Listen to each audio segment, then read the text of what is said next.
যে বাড়ির মেয়েদের বলবে, এ মেয়েরা গোটা পঞ্চায়েত রোজা করতে হবে, কি বলতিস বল, হ্যাঁ 50টা 100 বললি কুচে দেবো, চোখ নীল হয়ে যাবে।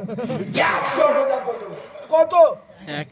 ওই মেয়ের ঘুরে বলুন তো কিরাম মোস্তান 100 রোজা করবি, এই ঠান্ডার সময় ভোরের বেলা উঠে ফজরের নামাজটা পড়ে দেখা দি, বলে ও বা সব বুলু হয়ে যাবে।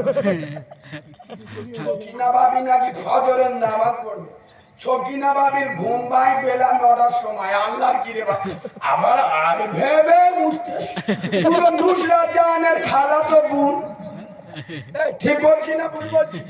বাসি গায়ে উঠে নাপাক শরীরে থালা বাসন মাজিলে, ঠান্ডার সময় কে গা দেবে, রান্না বান্না করলে, বরের ভাত দিলে, ছেলে মেয়েদের ভাত দিলে, ছকিনা ভাবিকে গা দেবে বেলা 1:30টার সময়। খোদার কসম নবীর মেম্বারে বসে বলে যাচ্ছি, ওদের ঘরে আল্লাহর গজব পড়বে, লাখ টাকা রোজগার করবে, উন্নতি হবে না। রাসূলুল্লাহ বলে যাচ্ছেন, যে বাড়িতে স্বামী স্ত্রী সূর্য ওঠার আগে গোসল করে আর স্বামী মসজিদে ফজরের নামাজ পড়ে, স্ত্রী বাড়িতে নামাজ পড়ে, ওদের বাড়িতে ক্যান্সার, টিবি, প্যারালাইসিস হবে না। ওদের ঘর রহমত এবং বরকত দিয়ে ভরিয়ে দেবেন কে? আল্লাহ। চিল্লে বলুন আল্লাহ। আচ্ছা, আপনার গ্রাম অঞ্চল বলে আমি একটা প্রশ্ন করছি, বুঝে উত্তর দেবেন। আচ্ছা, আপনাদের এদিকে এরম কোনো মেয়ে আছে আপনারা দেখেছেন বা শুনেছেন যে কোনো মেয়ে বিয়ে দিয়েছে, স্বামীর বাড়ি টিকতে পারে? কেন?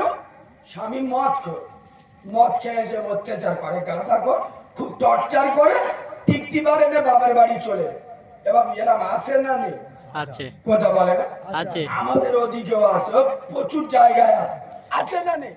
কিন্তু খোদার কসম আমি গোটা বাংলায় চ্যালেঞ্জ করছি, শুধু এটাই নয়, গোটা পশ্চিম বাংলা একটা মহিলা আমাকে দেখাও যে মহিলা স্বামী ছেড়ে দে বাপের বাড়ি চলে এসছে, স্বামী নামাজ পড়ে না বলে। আর কথা বুঝতে পারেনি? স্বামী মদখোর, মাতাল, চুল্লুখোর, ছেড়ে দে চলে, স্বামী বেনামাজি। কোন মহিলা দাঁড়িয়ে বলেছে, এই স্বামী, আমি সেই ফতেমার উত্তরসূরি যে বেটি ফতেমার মাথার চুল দুনিয়ার কোন মানুষ তো দূরের কথা আকাশের চাঁদ সূর্য দেখেনি, তুমি যতক্ষণ 5 ওয়াক্ত নামাজ না পড়বে আমি তোমার ঘর সংসার করব। এই মেয়েরা যদি এই শর্ত দিত, 100-র মধ্যে 95টা মধ্য সোজা হয়ে যেত না? যেত না? কেন? যত হও না বাবু বোর কাছে কাবু, কথা বলে কাবু, বরাবর কথা বলে না আল্লাহর কি? কেন? 6টা শালা ধরলি ধুলো বলে বুঝতে পারে, ওই বোর বলতে আল্লাহর কি, তুই যা বলবি তাই। 9টা বেজে গেছে, গরিব বলতে যা চলি লেলু তা অনেকদিন পর দেখে হলো গল্প গুজব করি, বলে আল্লাহর কি, আমার বউ খুব বিয়ারা, টাকা থাকে, দেরি করে গেলি ঘুষি মেরে না, মানে বোর ভয়ে তাড়াতাড়ি ঘরে চলে গেল। বাঁদরের বাচ্চা, যারা আল্লাহকে ভয় করে না তারাই তো বউকে দেখে ভয় পাবে, এটাই স্বাভাবিক। ঠিক বললুম না ভুল বললুম? এ বাবু আর একটু বলবি নি? কি বলছে? এখন পেশাব বৃদ্ধি উঠলে আমি আটকাই না, এখানে নেট চলছে বলে জায়গার নাম আমি বলছি না। এবার মাস 1.5 আগে এক জায়গায় জলসা করতে গেছি, খুব মশানে ওয়াজ করছি, একটা ছেলে দেখে উঠে মেরে, আজ কিছু বুঝতে পারিনি, আসতে একজন বলতেছে, ও ভাই ও তো হিস করবে, হিস। চুকো বসে গে জানি এতে বিশ্বাস কোথায় কাঁচা কাঁদতে দেবে, চুকো বসে গে বুঝলে। এবার আমি ওয়াজ টোয়াজ করে কিয়াম সালাম পড়ে দোয়া করে নেমে যাচ্ছি, চোখটা ওই দিকে পড়ে দে, দেখি মালটা চুকো বসে। কি হয়েছে? যা বলে কোথায়, সে এরম করলি, বলে ও হুজুর ওকে যেটা করবো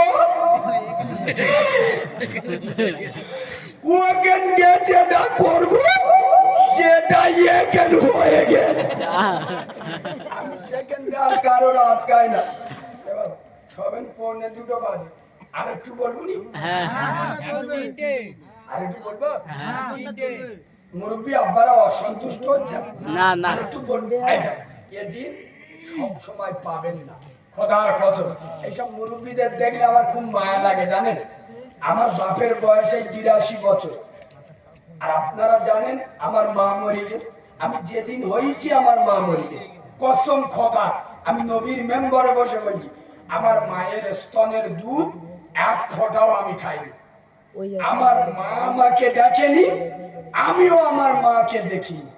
আমার মা আমার জন্মতে যে দেখবে বেটা ছেলে না মেয়ে ছেলে, মালটা কেলে হলো না ফর্সা হলো, সে দেখার সুযোগ আল্লাহ দেয়নি।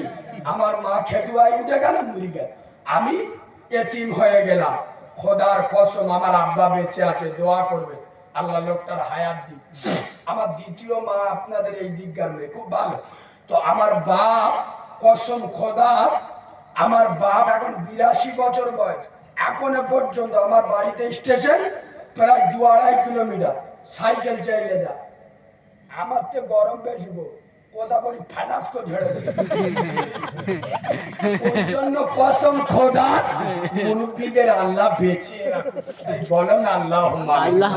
এইসব লোক যেদিন মরে যাবে না, খোদার কসমে এলাকা কানা হয়ে যাবে। ঠিক বলছি না ভুল বলছি? ঠিক ঠিক কারণ সব আগেকার লোক, সোজা মানুষ, মুরব্বীদের ভালোবাসবে। মোল্লা ছানাদের ভালো কথা বললি খারাপ। একটা ছেলে তার বউ তালাক দিয়েছে, আর আগের মাথায় দিয়েছে। আচ্ছা, তালাকের বিচার কে করবে? গ্রামের মেম্বার, যার নিজের কটা অবৈধ সম্পর্ক আছে আল্লাহ ছাড়া কেউ জানে না।